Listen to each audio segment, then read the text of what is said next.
గురుగారు తదుపరిగా కన్యా రాశి గురించి చెప్పండి. కన్యా రాశి వారికి నెంబర్ 1 ప్లేస్ లోకి వచ్చింది. ఇప్పుడు భాగ్య గురుడు ఎప్పుడైతే వచ్చాడో లాస్ట్ మంత్ మనకి ఒక అమ్మాయి చెప్పింది ఏమని, సార్ నాకు గవర్నమెంట్ జాబ్ వచ్చింది సార్ అని. మనం చెప్తాం జాబులు ఎవరైతే రాలేదో అందరికి వచ్చేస్తుందని. కాబట్టి ఇదే కంటిన్యూ అయిపోద్ది. సెప్టెంబర్ నెలలో కూడా ప్రభుత్వ ఉద్యోగాలు రాసి వెయిటింగ్ చేసినటువంటి వాళ్ళందరికీ కూడా ప్రభుత్వ ఉద్యోగాలు వచ్చేస్తాయి. ఇంతకాలం సాఫ్ట్వేర్ ఉద్యోగాలు రాలేదు అన్నటువంటి వాళ్ళందరికీ కూడా వచ్చేస్తాయి. కాబట్టి వృత్తి వ్యాపార ఉద్యోగ విషయాల్లో తిరుగులేదు. 3 సంవత్సరాల నుంచి 4 సంవత్సరాల నుంచి ఉద్యోగం అప్లై చేస్తారండి అని ఎంతవరకు అప్లై చేయలేదు, ఇంటర్వ్యూకి వెళ్ళలేని బ్యాచ్లు కొంతమంది ఉంటారు, వాళ్ళకు కూడా వచ్చేస్తాయి పిలిచి ఉద్యోగం. తర్వాత ఇక పిల్లలకి సీట్లు, కాలేజ్ పిల్లలు, స్కూల్ పిల్లలకి వాళ్ళకి సీట్లు ఆకస్మికంగా యోగం వచ్చేస్తుంది. వాళ్ళు కోరుకున్న విశ్వవిద్యాలయాల్లో సీట్లు ఫారెన్ లో కూడా. అలాగే పెళ్లి కాని ప్రసాదాలు చాలా మంది ఉంటారు, వాళ్ళకి కూడా పెళ్లిళ్ళు ఆటోమేటిక్ గా వీళ్ళ పెళ్లి చూపులకు వెళ్ళకపోతే పెళ్లి కూతురులే వీళ్ళకి వచ్చేస్తారు. అంత దారుణంగా చక్కగా గ్రహస్థితి వెలిగిపోతుంది కన్యా రాశి వాళ్ళది. ఈ నెలలో అసలు తిరుగు లేదు. పెళ్లి కాని ప్రసాదాలు ఎంతమంది ఉన్నారో ఆ బ్యాచ్ అంతా కూడా అయిపోవడం గురుగారు. రైతులు పంట పండిస్తారు కానీ వాళ్ళు కోరుకున్నంత ఆశించినంత రిజల్ట్ రాదు వాళ్ళకి.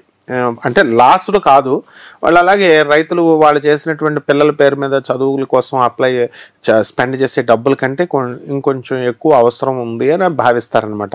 ఏదైతే they will be very happy రైతులు. అలాగే వడ్డీ వ్యాపారస్తులు ఉంటారు చూసా, వాళ్ళైతే కన్యా రాశి వీళ్ళు అవతలాలను పీడిచ్చేస్తారు. ఈ కన్యా రాశి వాళ్ళే వెళ్ళి పీడిచ్చేస్తారు. సో వడ్డీ వ్యాపారస్తులు బాగుపడతారు. డిపార్ట్మెంటల్ స్టోర్స్, తర్వాత పోలీస్ డిపార్ట్మెంటు, తర్వాత revenue department, commercial tax, municipality, town planning section, వీళ్ళందరికీ కూడా అదనపు ఆదాయాలు ఆమ్యామ్యాలు రావడానికి అవకాశాలు ఉంటాయన్నమాట. బిజినెస్ చేసే వాళ్ళకంతా కూడా బ్రహ్మాండంగా ఉంటుంది. స్టార్ట్ చేయాలి అనుకునే వాళ్ళకి ఇప్పుడు స్టార్ట్ చేయాలనుకున్న వాళ్ళు ఎలక్ట్రానిక్ సంబంధమైన వ్యాపారాలు మొదలు పెట్టకూడదు, సాఫ్ట్వేర్ కంపెనీలు మొదలు పెట్టకూడదు.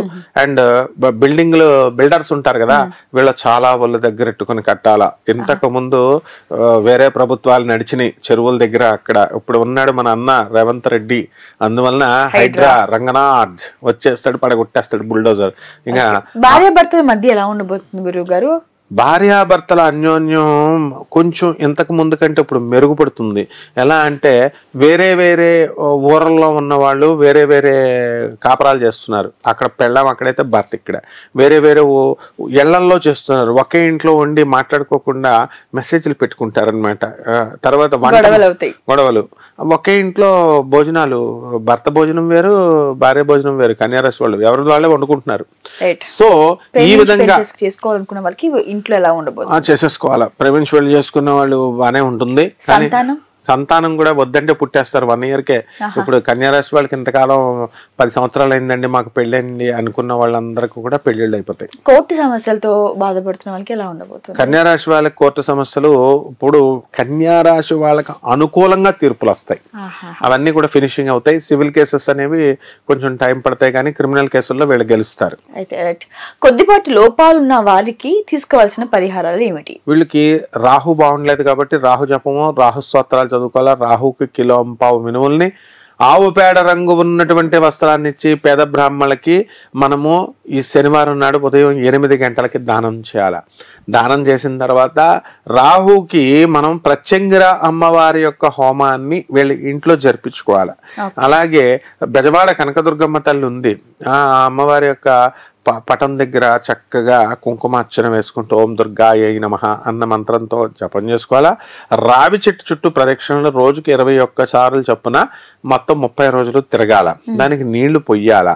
ఈ విధంగా కనుక చేసినట్లయితే ఆ రావి చెట్టు ఆకు కనుక శనివారం నాడు కనుక వాళ్ళు కోసి ఈశ్వరుడు ఆ శివలింగం మీద అక్కడ పెట్టాల. ఈ విధంగా కనుక చేసినట్లయితే బ్రహ్మాండంగా ఉంటుందమ్మా. థ్యాంక్ యూ గురుగారు. థ్యాంక్ యూ అమ్మా. ఇప్పుడు ఆపరేషన్ లేకుండానే మోకాళ్లకు ప్లాస్మా ట్రీట్మెంట్, మీ ఆర్థోపెటిక్ సమస్యలన్నిటికీ రోబోటిక్ టెక్నాలజీ ద్వారా తక్కువ ఖర్చుతో శాశ్వత పరిష్కారం, ఫ్రీ కన్సల్టేషన్, ప్రతి ట్రీట్మెంట్ పై 20% డిస్కౌంట్. ఈ ఆఫర్ కొద్ది రోజులు మాత్రమే, త్వరపడండి. V9 hospitals 9281465842.